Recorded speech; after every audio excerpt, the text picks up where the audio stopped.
আহ, আনন্দের সাথে জানাচ্ছি আমরা এখন অবস্থান করতেছি বাংলাদেশের একমাত্র প্রতিষ্ঠান বেয়ারি চিকিৎসা পুনর্বাসন কেন্দ্রে। তো আমার ফেসবুকে যারা আছেন অনেকে হয়তো জানেন বা দেখছেন যে আমার বাবা আসলে খুব অসুস্থ ছিল, চট্টগ্রাম মেট্রোপলিটন হসপিটালে ভর্তি ছিল সিসিইউতে। তো যাই হোক, গতকালকে বাসায় নিয়ে গেছি, কিছুটা সুস্থ হয়েছে। সবাই আমার বাবার জন্য দোয়া করবেন। তো আজকে থেকে আবার শুরু করলাম এই বেয়ারিশ মা বাবাদের যে কাজে নিয়োজিত। তো আজকে আমাদের বেয়ারিশ চিকিৎসা পুনর্বাসন কেন্দ্রে 2 নং গেট থেকে একজন বেয়ারিশ বাবার আগমন হচ্ছে। আমরা চেষ্টা করি যে যখনই কোনো রাস্তাঘাটে পচে গলে থাকা এরকম বেয়ারিশ মা বাবা থাকে বা আমাদের কাছে কল আসে, আমরা রাখার চেষ্টা করি। তো আমার পাশে যাকে দেখতেছেন আরিফ ভাই, একজন মানবিক ভাই, জয় ভাই, নজরুল ইসলাম জয় ভাই। ভাই এর আগে আমাদের এখানে একজন রুগী দিয়েছিলেন। তো আমরা আমাদের সাধ্য মতন চেষ্টা করি তাদেরকে সেবা করার জন্য, এবং আমাদের নিজের মা বাবার মতনই তাদেরকে সেবা যত্ন করার জন্য আমাদের যে মেডিকেল টিম আছে পুরো টিমকে সাথে নিয়ে। এবং এখানে যে বেয়ারিশ মা বাবা যারা থাকে আসলে এদেরকে কোথাও চট্টগ্রাম মেডিকেল কলেজে বলেন কোথাও কোনো স্থান হয় না। তো আমরা চাই যে সরকারিভাবে প্রত্যেকটা মেডিকেল কলেজে একটি করে ইউনিট যেন এরকম বেয়ারিশ মা বাবাদের জন্য বরাদ্দ দেওয়া হয়। তাহলে আমাদের জন্য এরকম এই 5তলা ভবন বলেন এইরকম ভবনের আর প্রয়োজন হয় না, কারণ এটা পরিচালনা করার জন্য প্রতি মাসে 5 থেকে 6 লক্ষ টাকা প্রয়োজন। এই টাকাটা ব্যাকআপ দেওয়ার জন্য আমরা অনেক কষ্ট করি, যে আমরা পল্লী বাংলা ফুড প্রোডাক্টস নামের একটা কোম্পানি খুলেছি, ওইটা লভ্যাংশ দিয়ে এটা চালানোর চেষ্টা করি। আমাদের যে লিডার মানবিক শকত ভাই রাত দিন 24 ঘন্টা পরিশ্রম করতেছে শুধু এই বেয়ারিশ মা বাবাদের জন্য, এদেরকে বাঁচিয়ে রাখার জন্য। তো আপনারা যারা এখনও এই হসপিটালটি ভিজিট করার নাই আসবেন, ভিজিট করবেন। আর আমার পাশে যে জয় ভাই আছে, আমি জয় ভাইকে বলবো সকলের উদ্দেশ্যে যদি কিছু বলেন বা কোথায় পেলেন একটু বলেন। ধন্যবাদ। আমি প্রথমেই ধন্যবাদ জানাতে চাই পুরো বাংলাদেশের মধ্যে এই যে বেওয়ারিশ মানব সেবা ফাউন্ডেশন চিকিৎসা ও পুনর্বাসন কেন্দ্র যেটা আছে পুরো বাংলাদেশের মধ্যে একমাত্র এটাই আছে। আজকে দেখেন মানবিক কাজ করতে গিয়ে অনেকে অনেক ধরনের সমালোচনা করি, এরা বিজনেস করতেছে, এরা এই করতেছে সেই করতেছে, বিউ বিজনেস করতেছে। আমার কথা হচ্ছে ভাই, এই হসপিটালটা যদি না থাকতো এই যে চট্টগ্রামের মধ্যে এই বেওয়ারিশ মানুষটাকে আপনি কোথায় স্থান দিতেন? আমরা যারা সামাজিক কাজ করি একটু থেকে একটু হলে আপনারা মেনশন দেন যে ওনাকে উদ্ধার করেন, ওনাকে রেস্কিউ করেন। তা আমি রেস্কিউ করে মেডিকেল নিয়ে যাব, মেডিকেল থেকে আমি ওনাকে কোথায় নিয়ে যাব? হ্যাঁ, এই জায়গাটুকু নাই আমাদের দেশে। আমাদের সরকারি অনেকভাবে অনেক উদ্যোগ নিচ্ছে, কিন্তু এই ধরনের প্রতিষ্ঠান যারা সরকারের উদ্যোগ নিচ্ছে না এবং এই ধরনের প্রতিষ্ঠান যারা পরিচালনা করছে তাদেরকেও সরকারি কোনো সহযোগিতা নাই। তো অনেক সময় আমাদের চোখে পড়লেও আমরা চোখ বন্ধ করে হাঁটি, কারণ উপায় নাই। এখানে অনেক প্রক্রিয়া থাকে, একটা মানুষকে রাখা, খাওয়া দাওয়া এবং থানা জিডি করা অনেক ব্যাপার থাকে। এই হ্যাসেলগুলো কেউ নিতে চায় না, কারণ সহজ পন্থা নাই বলে। তো আজকে এই বেওয়ারিশ সেবা ফাউন্ডেশনের এই চিকিৎসা পুনর্বাসন কেন্দ্র আছে বিদায় একটা মানুষের স্থান হচ্ছে। তা আমি এই ফাউন্ডেশনের সাথে যারা সম্পৃক্ত আছেন বা সহযোগিতা করছেন তাদের প্রতি অনেক কৃতজ্ঞতা জানাবো, এবং আপনারা যারা আছেন সামর্থ্য অনুযায়ী ওনাদের পাশে দাঁড়াবেন এবং সম্ভব হলে এখানে এসে ভিজিট করবেন। আপনার যদি মনে হয় যে এই প্রতিষ্ঠানটা নির্ভরযোগ্য প্রতিষ্ঠান, এখানে এসে শুধুমাত্র অর্থ দিয়ে সহযোগিতা করা যায় যে তা না, আপনি আসবেন, আপনার যতটুকু সামর্থ্য আছে ততটুকু এখানে দেওয়ার চেষ্টা করবেন। আমাদের পাশে আছেন আমাদের স্মাইল বাংলাদেশের এহসান ভাই, আমি ওনাকে অনুরোধ করব কিছু বলার জন্য। বলেন না, সমস্যা না ভাইয়া, একটু বলেন। ধন্যবাদ। সকাল থেকে অনেক কষ্ট করছেন, আমি জানাচ্ছি সারা বাংলাদেশে একটি কেন্দ্র যেখানে বিভিন্ন পথে প্রান্তরে ছড়িয়ে ছিটিয়ে থাকা যে মানুষগুলো আদর অনাদরে তারা পড়ে থাকে, সেই মানুষগুলোকে আমরা হয়তো বা সামাজিক দায়িত্ব থেকে রেস্কিউ করে প্রাথমিক চিকিৎসা দিতে পারি, কিন্তু তাদের পরবর্তী যে ঠিকানা, সেই ঠিকানার জন্য একমাত্র আশ্রয় আমরা সরজমিনে দেখতে পাচ্ছি বেওয়ারিশ সেবা ফাউন্ডেশন। তো এই বেওয়ারিশ সেবা ফাউন্ডেশনের জন্য শুভকামনা। আমরা আমাদের পেশেন্টটা আমরা গাড়ি থেকে নামাচ্ছি, আমরা ওইদিকে চলে যাই। আমরা আমাদের বাবাকে এই বেওয়ারিশ সেবা ফাউন্ডেশনে আমরা আজকে হস্তান্তর করব। ধন্যবাদ। জি ধন্যবাদ জয় ভাইকে এবং ওনার সাথে যিনি আসছেন ভাইয়াকে। তো এই যে আপনারা দেখতেছেন এই বেয়ারিশ বাবা, উনি জানি না উনি আর কতদিন বাঁচবে। তো আমরা চেষ্টা করি যে মৃত্যুর আগ পর্যন্ত, ওনার না নিঃশ্বাস থাকা পর্যন্ত আমি আমাদের নিজের মা বাবা ভাই বোন মনে করে তাদেরকে সেবা দেওয়ার জন্য। এই যে লোকটাকে দেখতেছেন ওনাকে কিন্তু চট্টগ্রাম মেডিকেল কলেজ বা কোথাও রাখবে না, রাখেও না। তো আপনারা সবাই কাছে অনুরোধ, এই লাইভটি আপনারা শেয়ার করবেন, শেয়ার করে পাশে থাকবেন, কারণ সব ভিতরে নিয়ে যাই পরিবার আবির নিয়ে আসো, আমরা ওইখানে যাই, আমাদের জন্য নিয়ে আসো। সুবিধা হবে যে ওনার পরিবারের কাছে আমরা তুলে দিব।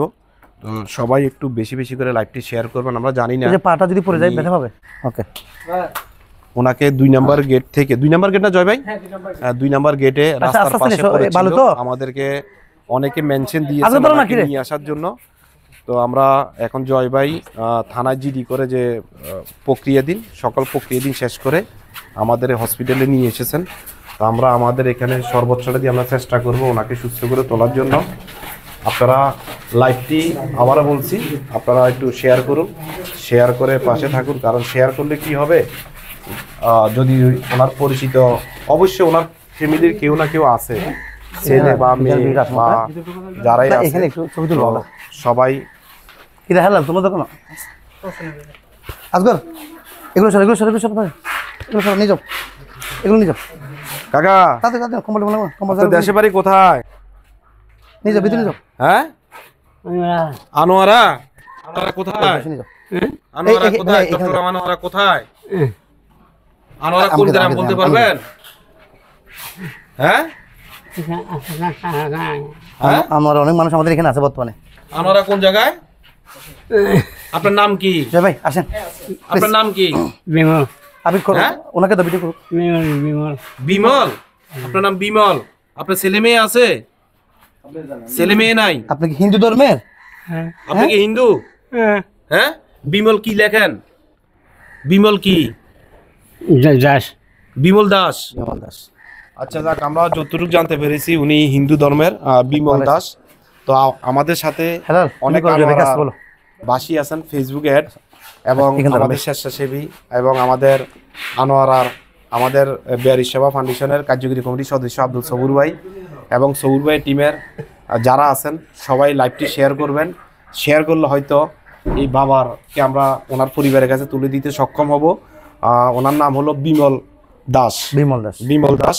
তো ওনার জন্য সবাই আশীর্বাদ করবেন এবং দোয়া করবেন যাতে করে ওনার পরিবারের কাছে আমরা তুলে দিতে পারি।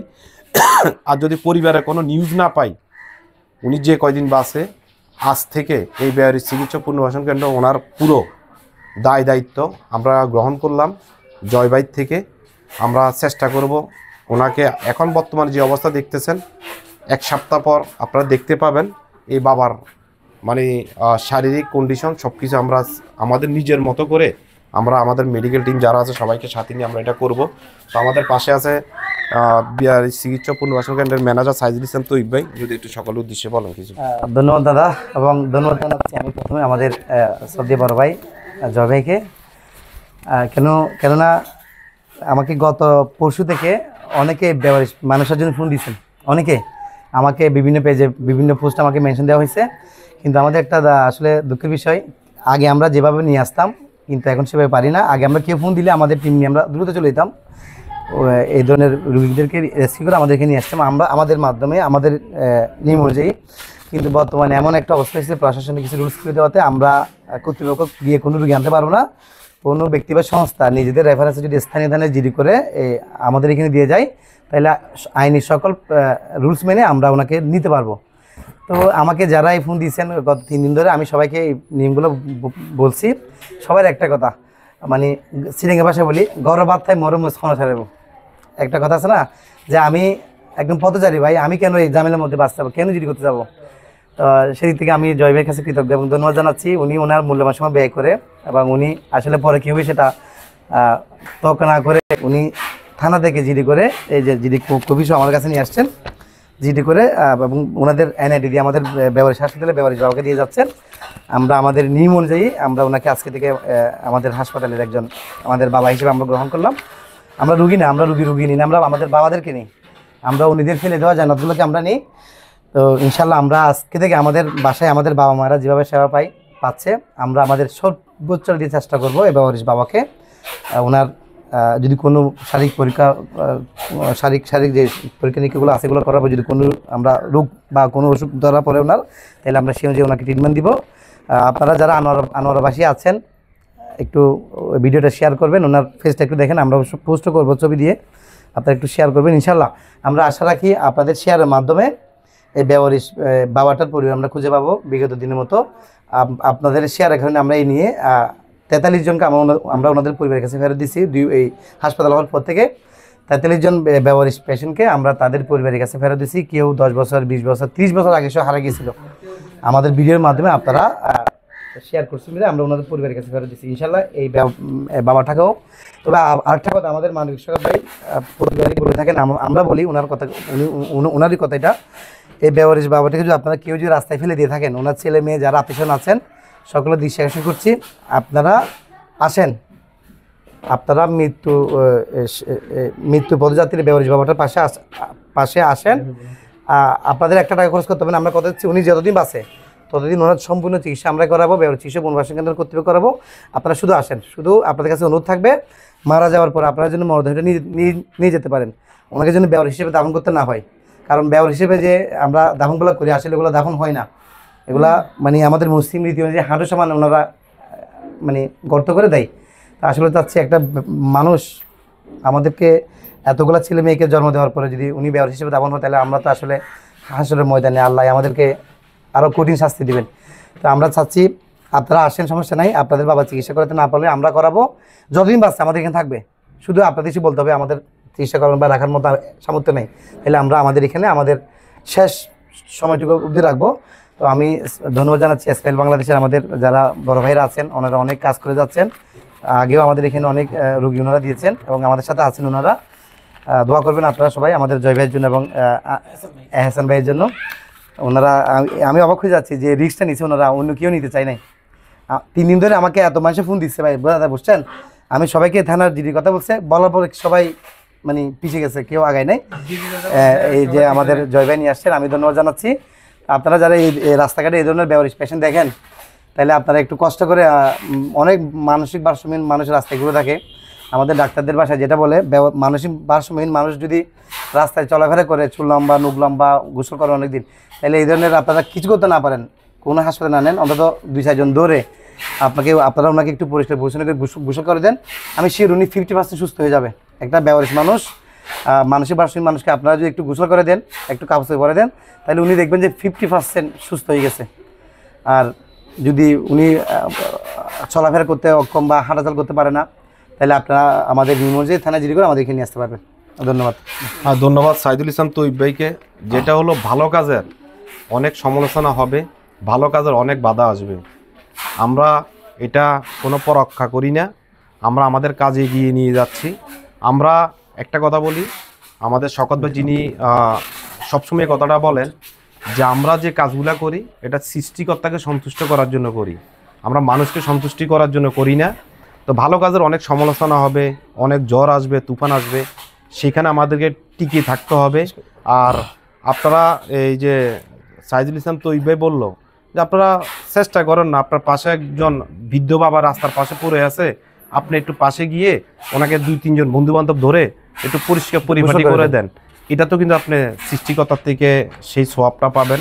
আপনি যেমন কর্ম করবেন তেমন ফল পাবেন। আর আমি ওনার পরিবার, যদি আমার ভিডিওটা কেউ দেখে থাকেন, আপনার বাবাকে নিয়ে যেতে হবে না, আপনি শুধু আসেন।